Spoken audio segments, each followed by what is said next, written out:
ಶ್ರೀನಿವಾಸ. ನೀ ಯಾರು? ನಿಮ್ಮಮ್ಮನ ನೀ ಸರ್ವಾರ್ಥನ? ಓಕೆ ಫೈನ್, ಹೇಳ.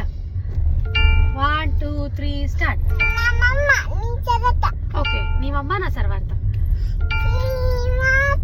ಗೋವಿಂದ ಗೋವಿಂದ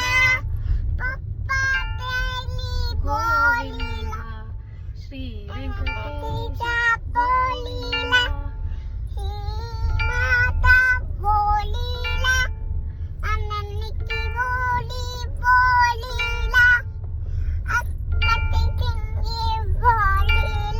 ಆಪತ್ ಬಾಂಧವ ಗೋವಿಂದ.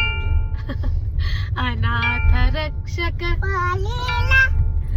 ಆಪತ್ ಬಾಂಧವ ಸತ್ಯದೇವ ಸತ್ಯನಾರಾಯಣ ಮತ್ಸ್ಯ ಕೂರ್ಮ. ನೀ ಮಮ್ಮ ಅಲ್ಲ, ನೀ ಹೇಳಿಗ. ಓಕೆ, ಮತ್ತೆ ಶುರು ಮಾಡೋಣ.